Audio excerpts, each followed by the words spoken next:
Focus.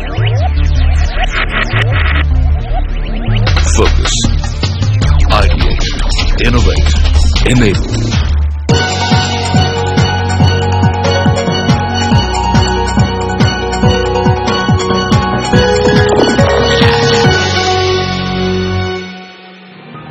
Very good evening, ladies and gentlemen, and welcome to the first ever Global Natural Resources Conclave, a one-of-its-kind initiative by Network 18 and CII. And now to kick off the conclave, I'd like to invite on stage Shireen Bhan, Managing Editor, CNBC TV 18. Shireen, please come up and deliver the welcome address.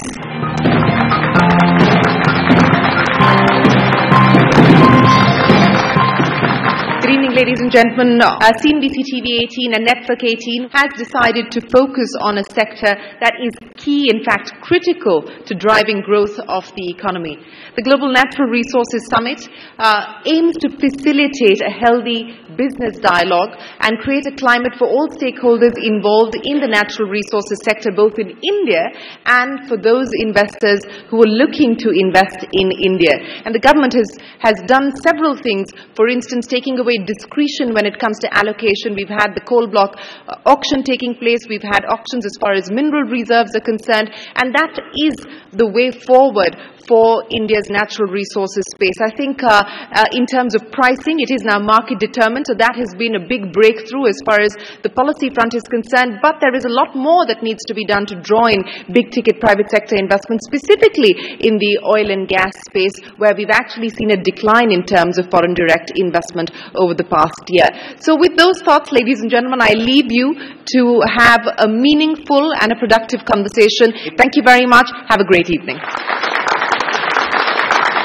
And now it's time for the opening address of the conclave. And our speaker is someone who believes that unlocking the natural resources potential of India will be an engine of growth towards Prime Minister Narendra Modi's Make in India initiative. Ladies and gentlemen, please put your hands together for Anil Agarwal, Chairman, Vedanta Resources.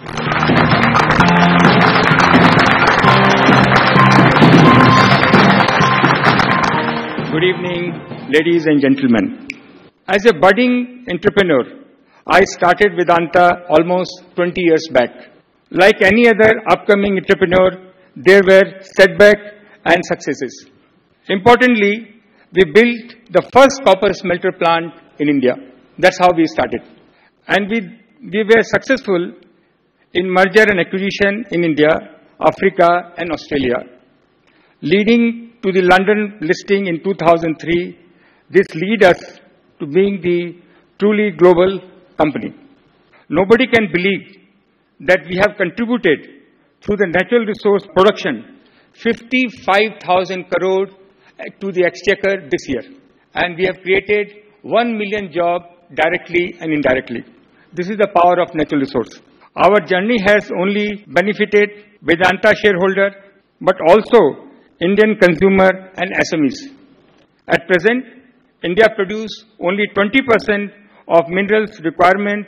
Mining represents 2.4% of GDP versus 8.5% of Australia. India is spending $500 billion on imports. With 7% growth in 5 to 7 years, this can cross almost $1 trillion import. India has a better geology compared to China. And China produces 10 times more than India, and almost 40% production of the world of minerals.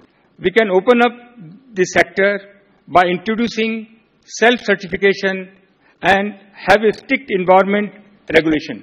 This sector will create new downstream industry which will contribute significantly to India's new economy. Hundreds and thousands of medium and small-scale industry can be set up to process this raw material for further manufacturing, which can create 10 to 15 crores new jobs. For the world, there will never be a better time than this to invest in India. Under the leadership of Mr. Modi, our Prime Minister, as he is taking the country from $2 trillion economy to $20 trillion economy and from red tape to the red carpet. With this government, which is very focused on technology, digitalization, communication, I believe that decade will be ours. If we all join hands and work together, we will create new India. I wish you all the best, very best. Thank you very much.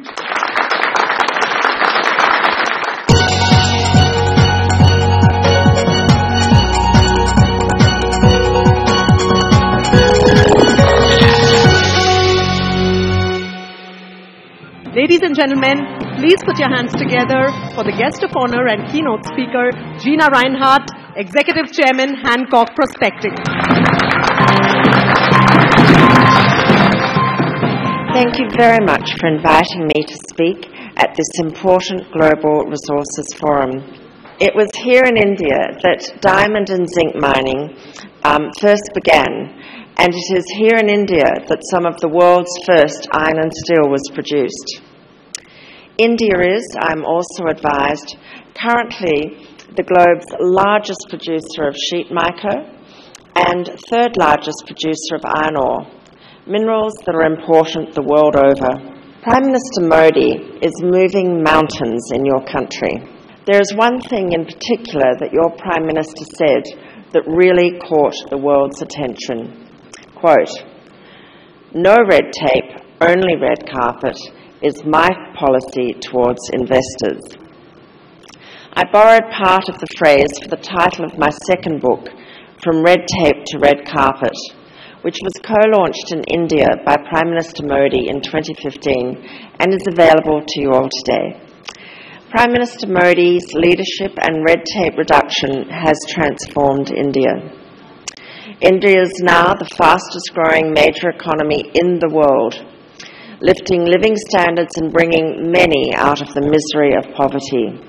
In addition, the Indian inflation rate has dropped, and according to business newspaper Live Mint, foreign direct investment has been growing at an annual average rate of over 28% over the last 3 years, resulting in India hitting a high of over 46 billion of foreign direct investment in 2016.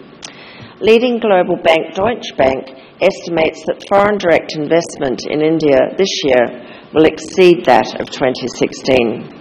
Now, in Australia, I am often suggesting that our government in Canberra think and act as India is doing under Prime Minister Modi's leadership. As a result of the policies of successive Australian federal governments, I truly wish it were otherwise. The Senate right now is debating whether to limit the government's promise to tax cuts to just small businesses, turn over 10 million a year, no more. And that means excluding the medium and big businesses that hire millions of us, the ones whose investment we both most need. Oh, and that tax cut, it won't be 5% anymore, pure fiddling while the country burns. Now, I know that somehow class war is back in fashion, the politics of envy feeding that fantasy, that if we just tax those companies then everything would be sweet. Businesses will just keep paying up, not losing down, and we'll be rolling in money. Australia now risks missing out on 25 billion of investment over the next decade. The big guys will just invest somewhere else. Now, you may think, like the unions, like Labour, that these business leaders are just greedy, fat cats, looking after their own, except already you are seeing what they've been warning of. Unemployment has gone up to 5.9%. Investment is weak. The government's net debt has already jumped past $300 billion. Yet what do we hear at this very minute from the Senate of Australia? The sound of politicians fiddling. Australia needs reminding of the saying that has lasted centuries, quote, "The emperor fiddles while Rome burns," and the decline of the once great Roman Empire. I keep reminding our governments that Australia needs to learn from the Indian leadership and now President Trump's economic leadership also, by taking decisive steps to make doing business in high-cost Australia easier, and like India, roll out the red carpet for investors. Thank you, and watch out, Australia. And now I'd like to invite on stage our special guest, Mr. Jang Jin, Chairman of the JSW Group, to please come up and address the gathering.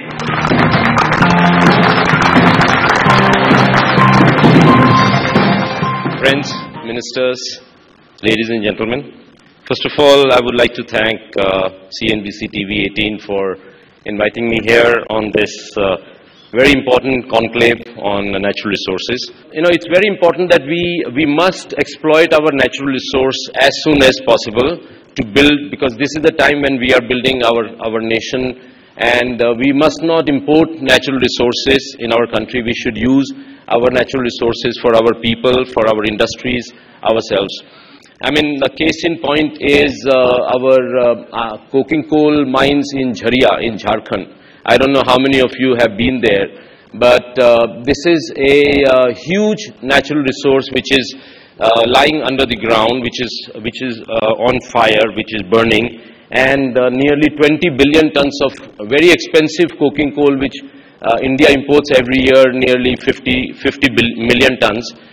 We are importing, and in Jharia the government need to really do something very significant to exploit or to unleash that potential that we have in India, and we can really use that resource for creating jobs, making more steel, and feeding not only our own requirement in the country, but also export that to the world. You know, India has a huge potential in the aluminium industry. We have very large deposits of thermal coal, which cannot be used or cannot be exported because it is low quality. And we have very large deposits of bauxite, which is used for making aluminium. If you look at Middle East, which has got only one natural resource, that is natural gas, and therefore cheap power, they have become one of the largest producers of aluminium. They have built large capacity in every Arab country. They have built aluminium smelters because of this cheap natural gas, and therefore cheap power, and therefore they are making a large amount of aluminium. In India, I don't think we even make enough aluminium for our own country. I think we are importing aluminium, we are importing steel, whereas we have got so much of natural resources that we need to exploit them. And if we use cheap coal and cheap bauxite, we can be one of the most efficient aluminium producer in the world. And same is the case in steel. If we can unleash the potential of Jharia coking coal mines and unleash the potential of iron ore mines in Orissa, Chhattisgarh, Karnataka, Goa, and so many other places, then we can really become globally one of the largest producers of steel at a very low cost and provide so much jobs to our country. Similarly, on the power side, today we consume a lot of coal to generate power. But given that today, now the solar power plants are coming up in a big way. And just before coming here, I was in a meeting with somebody who is big time into solar power globally. And we were discussing, and the way he was saying that solar power will become less than 2.5 rupees or 4 cents. So then I don't think coal-based power plants will be really needed, and that would be good for the global environment and global situation. And these things are going to happen. Similarly, we are going to see electric vehicles, EVs, and these EVs are going to replace the fuel-based cars. Whether it happens in 10 years or 20 years, it's a matter of debate, matter of discussion. But this is absolutely given that we are not going to the coal, the iron ore, the coking coal. I don't think we are going to see them for the utilization of these raw materials forever. So therefore, for Indian companies and for India, it is very important that we exploit these resources ASAP. So we must gainfully utilize these resources and wait for the recycle happen in the future. So thank you once again. Thank you very much.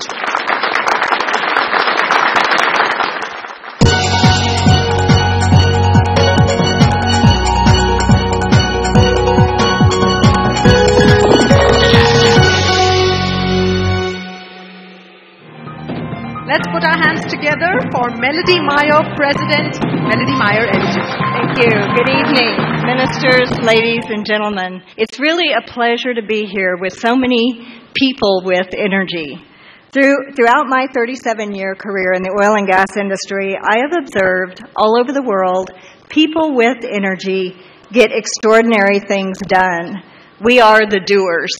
Recently, I was with another large gathering of doers at the CERAWeek in Houston, Texas. We had insightful discussions with a great lineup of industry CEOs, ministers, executives, and analysts. Oil and gas investment in India was showcased with the presence of the Honorable Minister of Petroleum and Natural Gas and executives from the Indian oil and gas industry. The minister provided strong encouragement for all forms of energy investment in India, an essential element of economic growth in the country. Today's Global Natural Resources Conclave is another excellent opportunity to share ideas and pursue investment in energy in India's future. It is a great and right time to be in a country which is a bright spot amongst major economies in the world. Per the IMF assessment in January 2017, India's growth in 2016 was 6.6% and is projected to grow at 7.2 and 7.7% in 2017 and 18. Thus, India will be the fastest growing major economy. In the last 2 fiscal years, India received about $55 billion as foreign direct investment. This is not only the highest ever FDI, but also the highest growth in FDI in India. But what these numbers do is they speak of the global confidence global investors have bestowed in the government, especially in this uncertain global economic environment. India's success has to be seen in the larger global context by shifting global economic and energy landscape. India and China are set to reshape and drive the global oil and gas demand. IEA projects India will be the largest single source of demand growth in 2040. It will be the engine of global growth in oil demand as its economy and its population grows. And as the balance sheets recover, global energy investors will invest scarce new capital in the best economic opportunities. They will seek short-cycle projects to maintain flexibility. Domestic supply is essential, so all countries need to consider how to attract energy investment, talent, resources, and to encourage investment. For the Indian natural resources sector, this means stable legal frameworks, predictable tax regimes, sanctity of contracts, timely project approvals, and clear regulations to attract and sustain global capital, especially in these times of very strict capital discipline. In this new global reality, it's thus heartening to see the Indian government's focus on attracting and sustaining investments. India has the geologic potential and the future home market demand, so this focus is really compelling.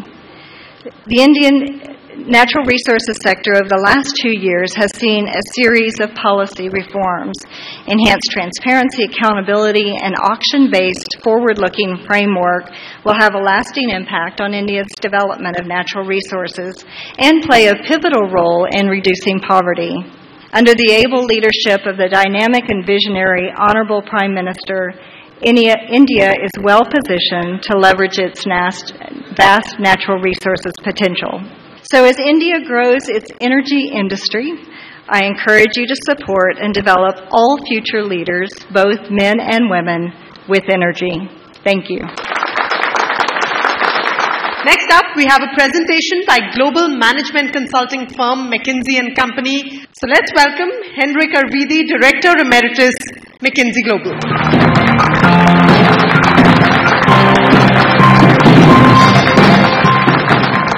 I'm going to present McKinsey's thoughts and perspectives on India and the mining industry's potential to become a growth engine.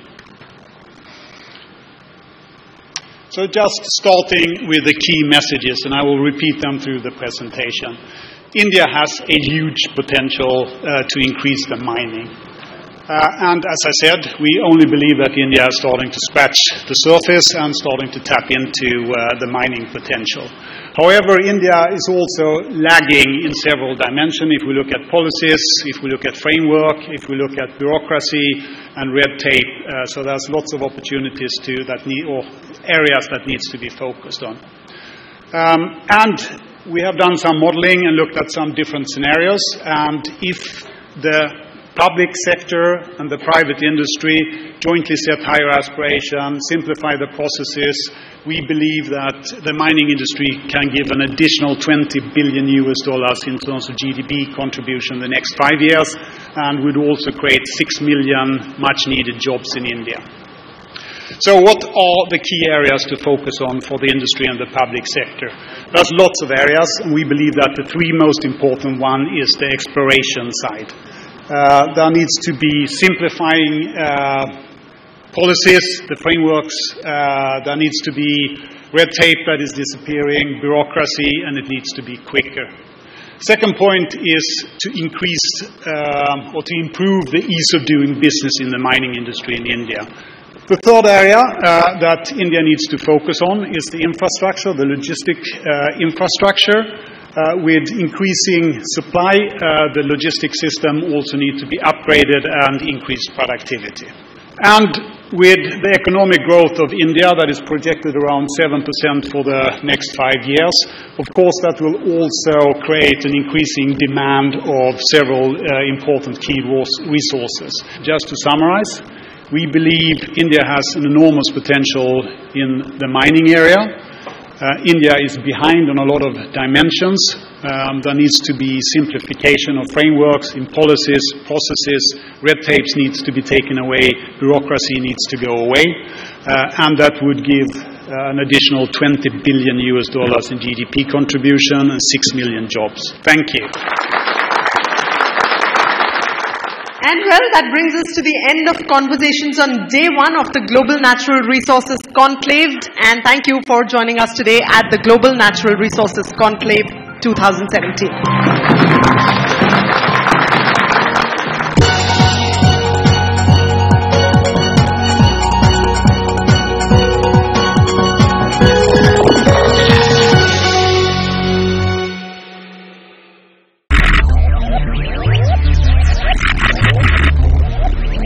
Focus. Ideate. Innovate. Enable.